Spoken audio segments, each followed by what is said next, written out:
Welcome to Classical Ideas. This is Greg Soden.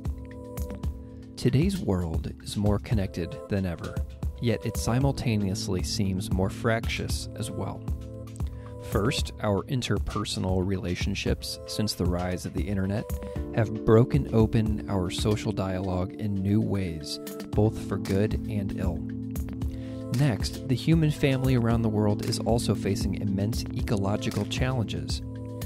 I'm writing this on a day when the world's media is consumed with coverage of the fires in the Amazon rainforest and fires in Angola and the Congo rage on as well. Further, we seem racked with endless warfare and political drama. Life can be tiring. Are there ways to find sustenance and peace when we are exposed to so many problems each day? Today's conversation is with Lama Palden Drolma, author of the brand new book, Love on Every Breath, Tonglen Meditation for Transforming Pain into Joy, from New World Library.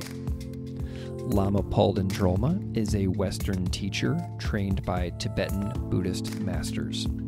She is the founder of Sukhasiddhi Foundation. She is a licensed psychotherapist, spiritual teacher, coach, and has studied Buddhism in the Himalayas with some of the preeminent Tibetan masters of the 20th century. She was authorized to become one of the first Western Lamas by Kalu Rinpoche. In this conversation, Lama Palden and I discuss her Episcopalian upbringing, her discovery of Buddhism, and a method of meditation she calls Love on Every Breath, a 7-step Tonglen meditation for opening one's heart. Tonglen is an ancient meditation that has been practiced in the Himalayas for centuries, and the book Love on Every Breath shows how it can be relevant to us here and now. If you are curious about what it's like to leave the U.S. and study for years on retreat, this conversation will fascinate you as well. If you like this show, you can follow me on Twitter at classical_ideas, at facebook.com/classicalideaspodcast, or at patreon.com/classicalideaspodcast. You can find Lama Palden's work online at lamapalden.org, which will link you to her other social media sites as well. You can find a link to purchase her book, Love on Every Breath, in the show notes. So without further delay, please enjoy this conversation with Lama Palden Drolma.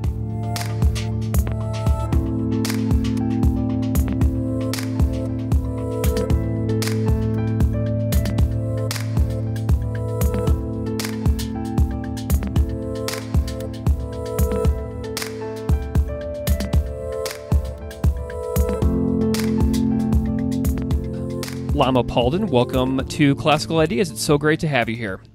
My pleasure. Can you just spend a moment and introduce yourself to the audience, however you see fit? Well, I'm Lama Palden Drolma. People call me Lama Palden, and Lama is a title that is similar to the title Roshi or priest or rabbi, something like that, within Buddhism, within Tibetan Buddhism in particular. So I've been a Lama since 1986, and that means teaching meditation, philosophy, guiding people in their spiritual practice and meditation, etc. And I have a center in Marin County, California called Sukhasiddhi Foundation, and my website is lamapalden.org. Awesome. Well, today we're going to talk about a bunch of things. We're going to talk about your newest book from New World Library titled Love on Every Breath, Tonglen Meditation for Transforming Pain into Joy. But I always like hearing a little bit about the backstory of my guests, and I'm wondering if we can go back in time a little bit and hear a little bit about your, your origin story. Sure. Awesome. Where did you grow up? I grew up in California, Northern California, in Marin County, Bay Area. Excellent. What was your spiritual tradition like growing up? So I was raised in the Episcopalian church here, and I very much love that. I still love that tradition, love the Christian tradition, and the Episcopalian's been very positive for me. But I also, as a teenager, wanted to study many other traditions as well and go really much more deeply into spiritual practice.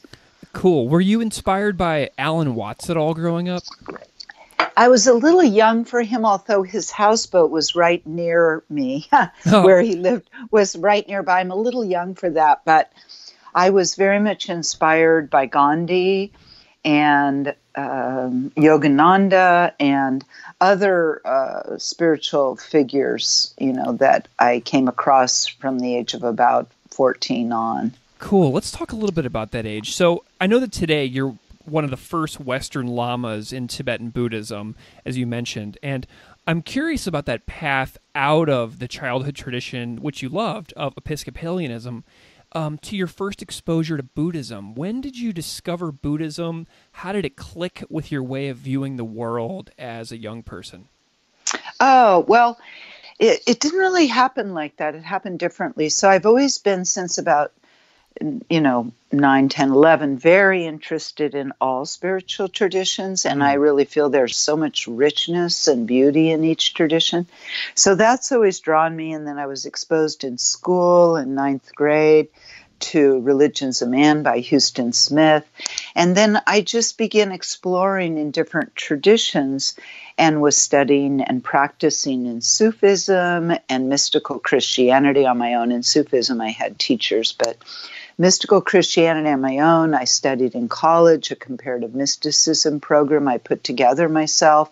So I was doing a lot of yoga, and a friend at the time when I was, just 22 or something, taught me Zazen from the Zen tradition. And I did that every day for some time. And then when I was 25, after studying and feeling, a lot of growth and purification and joy from meditating and practicing in these different traditions, I started praying to really meet my teacher, because I felt at that age like I felt like I had a teacher somewhere that I hadn't met yet, and that it was a relationship that was going to be very, very important. And so I started longing for that. And so I prayed to Mary, and nearby where I was living, there was a Mary garden at a convent. And I used to go into the little garden and pray to Mary in front of the statue. And then lo and behold, a couple months later, a Sufi friend kind of dragged me off to a talk in San Francisco by an old Tibetan master. This was in the late 70s. And this old Tibetan master, within 5 minutes of being in his presence, I knew he was my teacher. And I just thought, well, he's Tibetan Buddhist, whatever he is, I guess it's fine for me, because I know he's my teacher. So that's actually what really cemented my relationship with Buddhism. And then I went to the Himalayas, studied with him for some years, many years. And anyway, so that was the beginning. What was the teacher's name?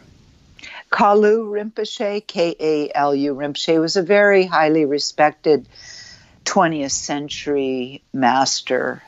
Yeah. Excellent. Well, I know also the title Rinpoche is very symbolic as well, and people who are listening may not know what that term means. What is Rinpoche? Because if you see that title across Tibetan Buddhism, you might think, oh, do all these people have the same last name and things like that? Right. So Rinpoche, like Lama, is a title. It's a title that, quote unquote, is higher than a Lama. Rinpoche means precious one. Okay. So it's Tibetan means precious one. It's a Lama, but a very kind of high level Lama. Usually they're a reincarnated person from being a teacher and Lama in their last life. So there's a trajectory there. So anyway, there are many Rinpoches from all the various lineages of Tibetan Buddhism. So, yeah. Excellent. Okay, so I want to talk in a few minutes about your retreats, but before we get into that, So you're part of the Tibetan tradition, which is also called Vajrayana, as opposed to Right. the other yanas or vehicles of Buddhism like Theravadan or Mahayana. What do you think it is about the Tibetan Vajrayana tradition that kept you engaged as opposed to wandering into the other traditions? Oh, that's such a profound question, actually. So Vajrayana is part of Mahayana. It is a Mahayana tradition. It's a subset of Mahayana. Okay. But they also do classify it as the three yanas because Vajrayana includes all of Mahayana and then it includes other stuff that isn't there. So I think, to be completely frank, I have just a very strong karmic connection with these lineages of Vajrayana and the meditations in them. But it's been so amazing over my 40 years of practice. The meditations just keep unfolding themselves. Like even meditations I've done for, 30, 40 years just keep unpacking and revealing more and more what they're really all about and what's really happening. So that's been an amazing process. And I think what really has kept me engaged is that the meditations, the practices actually work, and the philosophy is so profound that is connected with it. So all meditation in Tibetan Buddhism is based on philosophical principles. All of Buddhism is like that. And so that union of the philosophy and the meditation and the depth of that has been really, really deeply rewarding. And then the love that I experienced from all of my teachers, the love, the compassion, and their incredible field of wisdom. Excellent. Well, and I know that as I'm reading the book, I'm seeing some other names that I recognize from other traditions. Like you cite a quote from Shunryu Suzuki Roshi from the Zen tradition. What do you mostly glean from other traditions that you use, even though you don't consider yourself like a Zen practitioner? Like, how do you like mix the traditions? No, I don't mix them at all. I completely study and practice in Vajrayana, but I have, like I said, a deep love for all traditions. And one of my very closest colleagues, Lou Richmond, who's a Zen master, and I have other close colleagues who are Zen masters, Zen teachers as well. I love the stories they have from Zen. From their, Yeah. I studied, my first Buddhist practice was from Suzuki Roshi, was from one of his top disciples, who was my first Buddhist teacher, Bill Kwong Roshi. So I have a love of that in the stories, and the Zazen is very, very close to what we call Mahamudra or Dzogchen in our tradition, and they are both Mahayana traditions, and there's a huge similarity between Vajrayana and Zen. They're really based on Nagarjuna and many of the same Buddhist philosophers. So, but each has their flavor, and I think that's what you're getting at. So for me, the stories in Zen are just, like nectar for the soul. Nice.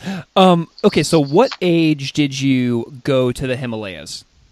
So I met Kala Rinpoche that fateful evening in San Francisco in 1977 in the fall. And that spring, I went to India because he said we could come study with him there. So, yeah, in the spring of 1978, I went to India for the first time. Excellent. And did you stay for the 3-year retreat immediately in 1978, or did you kind of bounce back and forth? No, I stayed for 4 months studying in his monastery and also going to the monastery of His Holiness Karmapa the 16th and meeting him and being with him. So I studied there 4 months, came home, and then, I don't know, about a year or two later, I moved to Bhutan in the far eastern Himalayas. And then when I lived there, it was very close. I mean, not because cars on windy roads. It took quite a few hours, but it was geographically very close to Darjeeling and Sikkim, where Kala Rinpoche and Karmapa were. So I spent a lot of time with them as well as in Bhutan, meditating, etc. And that was until 1982, when I ended up going into the 3-year retreat. And I did that on, my teacher had a retreat center, still does, on Salt Spring Island in British Columbia in Canada. And that mountain, that island has a mountain. And on top of that mountain on the island is the retreat center where I did my 3.5-year retreat. Excellent. Okay. So you also mention in the book that you spent your 3 years on retreat with 2 awakened women teachers, correct? Oh, no, not in there, but they are in our lineage. They were from 11th century Kashmir. Oh, okay. So we received 2 lineages from Kala Rinpoche. And one of those that was kind of a secret inner lineage in Tibet for 1,000 years, practiced by great high Rinpoches and stuff, mostly yogis and yoginis in cave retreats. That lineage that Kala Rinpoche brought to us, the 2 primary teachers that it traces back to are women. Excellent. Who were they? Unusual, very unusual. Yeah. Who are they? Well, one is called Nguma, that this love on every breath practice comes from, originally from her, and it's been transmitted orally down to the present day until I've fully written it down. And the other was called Sukha Siddhi, which is, I named my Buddhist center after. So that's Sukha Siddhi is Sanskrit, Sukhasiddhi.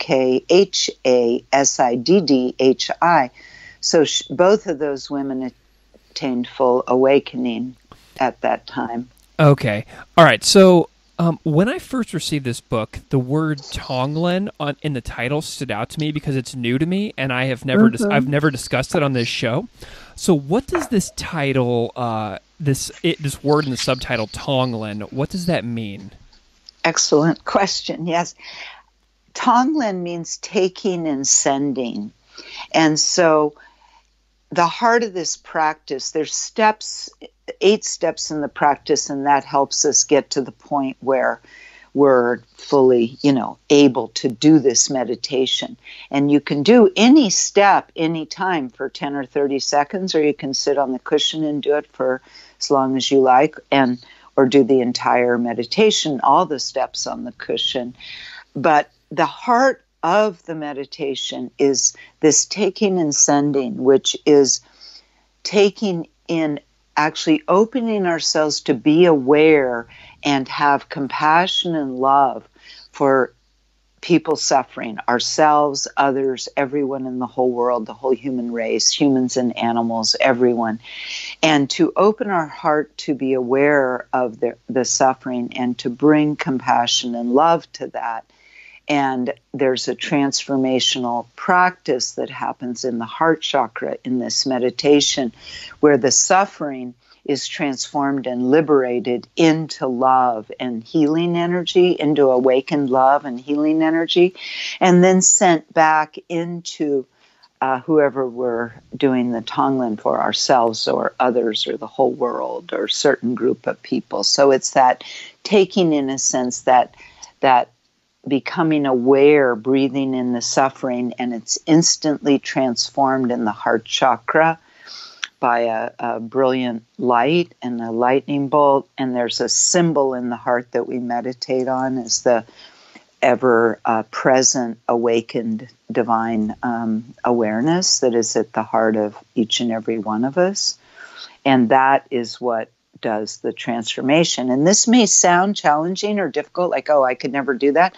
But I taught a 3-year-old to do this, and I talk about that in the book, and she was able to do it fine. So with the step-by-step instructions, it's very easy to follow. And it's very liberating.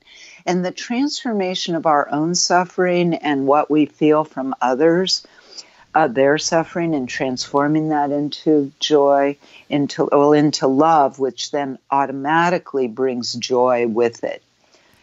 Excellent. So it's so rewarding. Yeah. Yeah. Well, how did you come to land on this specific title? Because I know early in the book you mentioned that love on every breath is sort of like an interpretation that you came up with of Tonglen, right?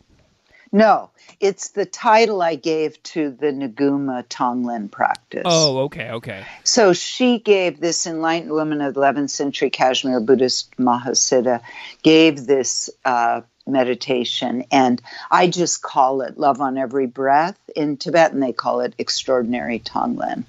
Gotcha. Okay. So the reason I do this show is because it sort of like grew out of a religious studies high school class I was teaching in Missouri.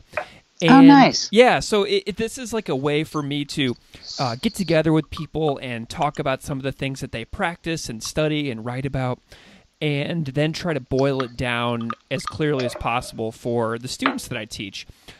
So if you were like coming into my class, you would meet tons of teenagers in the Midwest who were interested in Buddhism.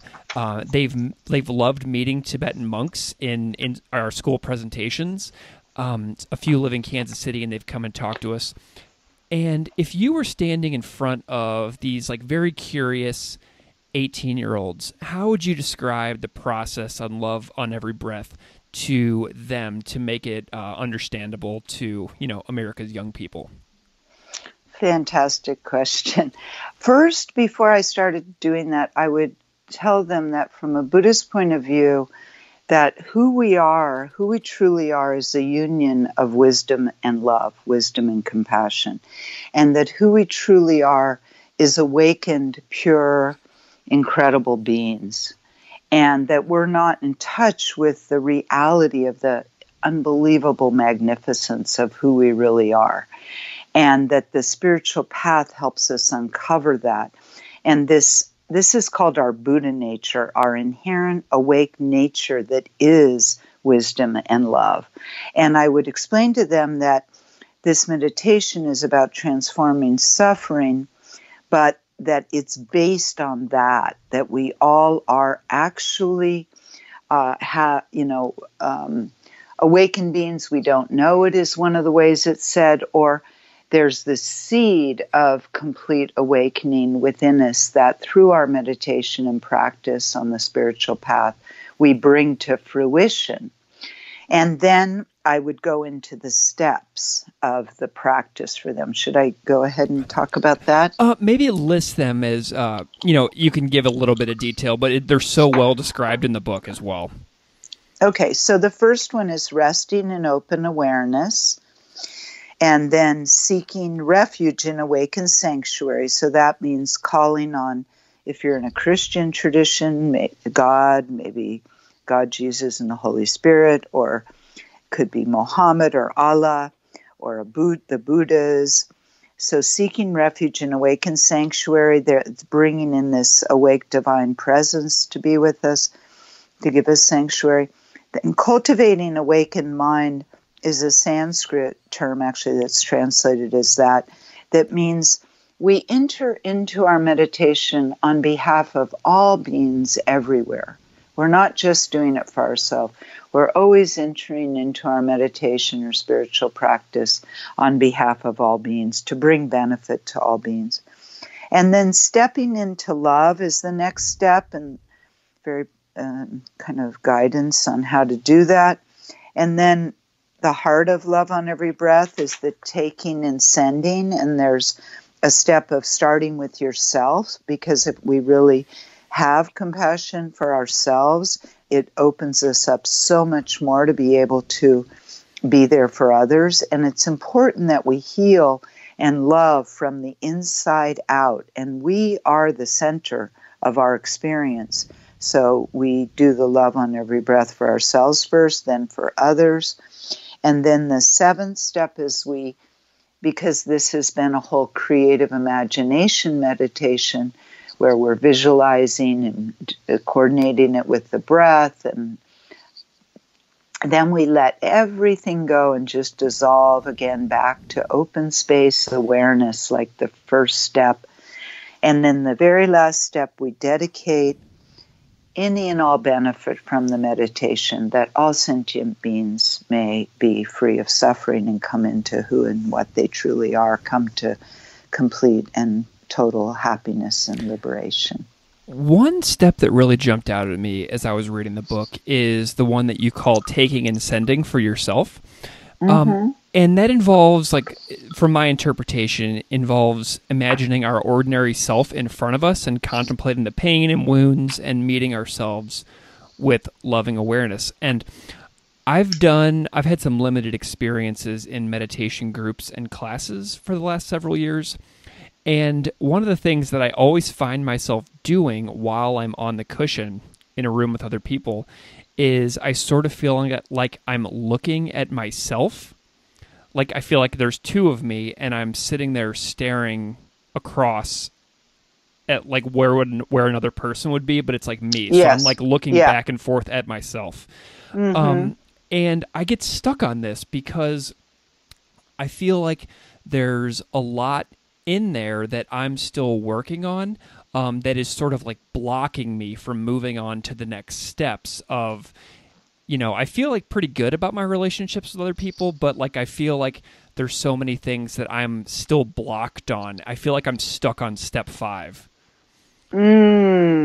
Well, I find that step 5, cultivating compassion and loving kindness for oneself, through all my years of teaching this meditation, that is by far and away the hardest step for everybody, because for some reason in the West, and it's, I think, maybe particularly true in America, we really are very, very self-critical. Yeah. And we run a lot of times this constant barrage on ourselves of how we could have been better and what we should do and how we're maybe not good enough and la, la, la. And this is very counterproductive. And to really meet ourselves with kindness, people might think that's self-centered. It's not at all. True kindness, true compassion for oneself really leads to deep inner healing. And I think all of us have blocks like you're describing you feel in yourself. And the spiritual path is to unwind and liberate those blocks. At the same time, myself, I'm also an advocate of psychotherapy. Not that we all have to be in therapy for the rest of our lives, but that at times different things come up. And it can be very, very helpful for a spiritual path to help unwind the blocks, to do some psychotherapy at different points. And in terms of what you described in your meditation, I think you could put that to good use with this particular love on every breath practice. But in general, when you're meditating, like resting in open awareness, just, quiet without any visualization, you should try to just let go of that and let your mind be completely open like space. Because to get caught up in that kind of thing when you're just basic, like resting, I mean just quiet sitting meditation, which is anything from basic because it's the beginning and the end of everything. Right. But, so I don't mean it in that sense, but, that's the important point for, basic meditation. Yeah, that's something that I feel like I'm wanting to do better about, because I'll go through these like binge cycles where I'll like meditate every day for like 12 days and then I'll miss a day and then I'll be like, oh, well, I screwed that all up, and then I won't go for like a month and then I'll do it again for 2 more weeks and I'll feel really good about it, but then I'll miss a day, and like I go on these boom and bust cycles, you know what I mean? Yeah. It's like that habit forming. I'm in that very difficult habit forming stage. Right. One of my students, I thought, said something brilliant about this stage. She said, I just had to make it non-negotiable with myself, like brushing my teeth twice a day. Yes. So she said she made it non-negotiable inside of herself. It just is going to happen, Yeah, I think I need to just do that as well and just set myself a rule, because like I managed to go running 5 times a week. I managed to brush my teeth every day. Right. Good. Yeah. There are things that I manage to do as long as I make it a priority to do it, instead of like allowing myself to just miss it and then keep missing it over and over and over. Right. And the thing is, though, to not get too self-critical. When we do fall down, just pick ourselves up and move on and forget the self-criticism. Yeah. That really gets in the way for us. It doesn't help at all. We think it helps. We think like berating ourselves is going to help. It does not help. So we just, when we all fall down at certain times, whether it's we don't get to the meditation cushion or we lose our temper or whatever it is. We all have these things that happen, on a pretty regular basis in one way or another. But it's much more helpful and productive to just pick ourselves up and start again. Remember why we want to do this and just, move forward. And have it be, like I said, I think this idea of non-negotiable is a really good idea for the meditation, to really get that everyday practice. And I tell people it's not the length you do every day, it's the regularity that's so incredibly helpful. So even 10 minutes every day is better than 4 hours once a week or whatever. Right. Yeah. My friend Mato Moore Roshi, he's a abbot at Karinji Monastery in Wisconsin. He had very similar advice. He's like, Greg, you just need to do 5 minutes a day. If you're going to, instead of doing these, retreats once every 6 months where you do it all day, you just need to do it every day for, 5 minutes. That's better than the once every 6 months thing. Right. And it's easier for people to get that in place. Yeah. It's easier to get 5 or 10 minutes, and the ego that is resisting meditation is like, okay, it's just 5 or 10, whatever you decide, 5 minutes, 10 minutes, 15, 20. And then, the ego knows I'm not going to have to sit here all day. In fact, if you just go to meditation retreats every 6 months and you don't do so much every day, the ego might think, oh my God, I did that and I had to sit there all day. I'm not doing that again, and it can build up resistance in the ego. Yeah, it's like whenever you run a marathon and you're undertrained, you're like, I'm never running a marathon again. Right. Something else exactly. Something else that stands out to me in the book as well is what you call on-the-spot variations that can be done anytime, anywhere, in a flash. And, we're all busy. I mean, you live in California, Northern California, and the Bay Area. It's a busy place. And everybody's dealing with their intense routines. So, I mean, how can you? So, what would you suggest to people who are resistant to that practice that they're overthinking it? What are some of these on-the-spot adaptations that you would most suggest people like me who are struggling with routine? What would you suggest we try out? Well, to have some familiarity with the steps so that you know what they are, for people reading the book, to read it and gain familiarity. And then once there's a sense of familiarity with that step, just anywhere, anytime, we can just drop into that. So, for example, and actually lately I was teaching in this maximum security prison, or I guess it's not maximum anymore, but a very kind of intense prison here with the death row and everything. And one of the inmates had adapted this step of cultivating an awakened mind. So whenever he starts his exercise, or he goes to take a shower, get dressed, or eat his food, or he goes to one of his study classes in the prison, he thinks, I'm doing this to benefit all beings. By my doing this, may all beings find benefit. And that's just a simple thing we could think in an instant, but it's brought so much meaning and transformation to his life, because this is somebody who, had very, very serious crimes in his history that he had done to people. And now he's totally turned that around, and he only wants to do good for people. And he brings that step of cultivating awakened mind to everything he does, And so that's an example. Another example is, say we're just feeling like hassled or out of sorts with ourselves or whatever. We can just drop everything in our mind in an instant and just let everything go and just rest our mind in open awareness. So, but that's very easy to say, and we need to familiarize ourselves with doing that on the cushion. Then anywhere, anytime we can do it. But everybody can try it. Just let go of all thoughts and just breathe into the body, let go, and just open up to feeling like your mind is like the sky and your body is like the sky. Everything is dissolved in space, and you're just sitting there in open awareness, And then that is like a reset button on the computer. It resets our mind-body system to be fresh and alert and clear and relaxed simultaneously.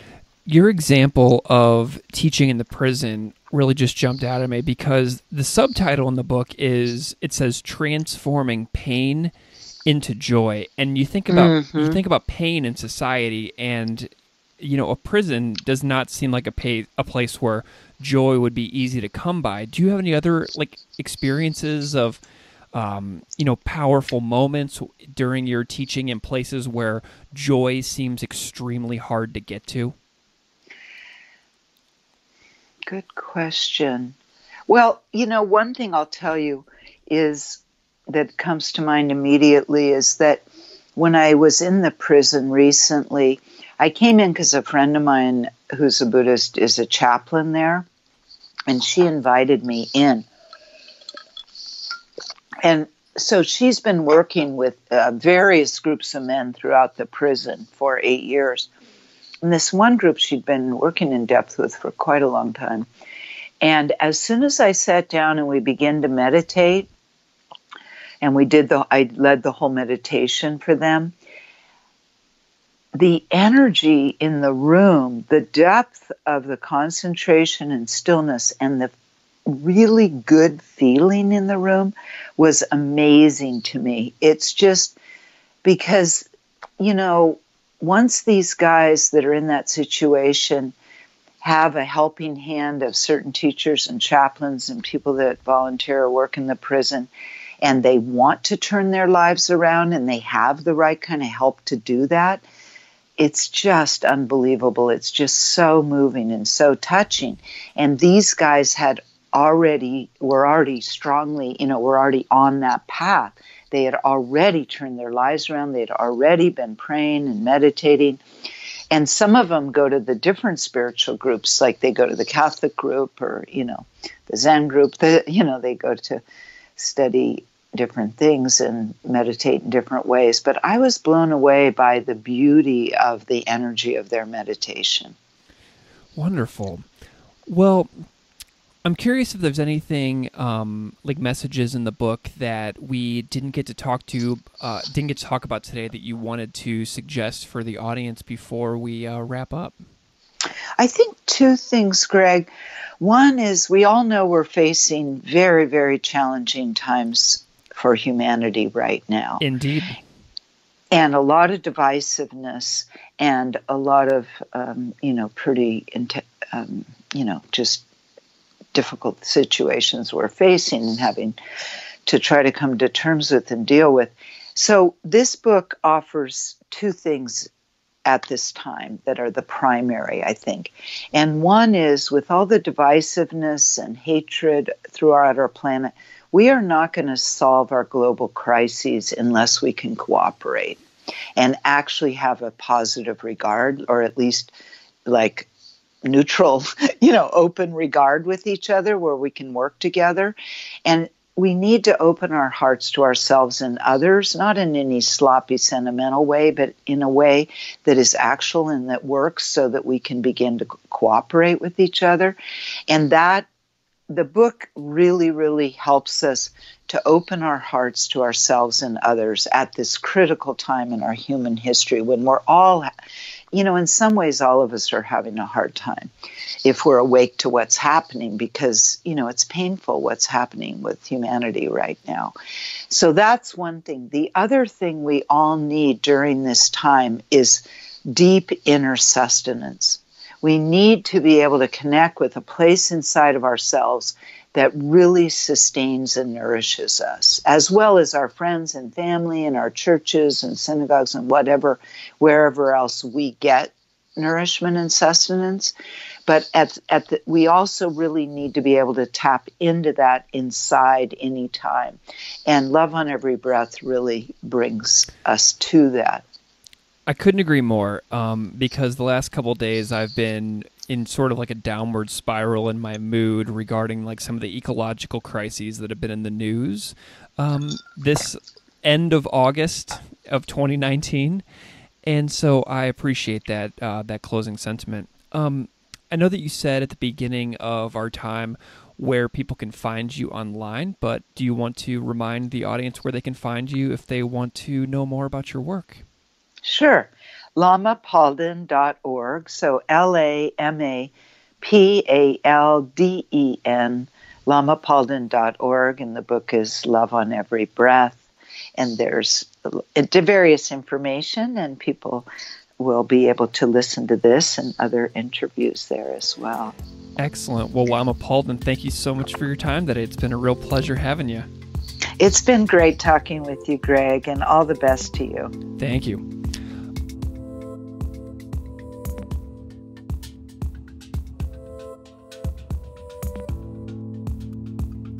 Classical Ideas is produced by me, Greg Soden. Music on Classical Ideas is composed and performed by Derek Strybig. You can find his music at www.wearewarmmusic.com. If you like this show, please rate it on iTunes, Stitcher, or wherever you get your podcasts. You can email me at classicalideas@outlook.com or find me on Patreon at patreon.com/classicalideaspodcast. Thanks so much for listening.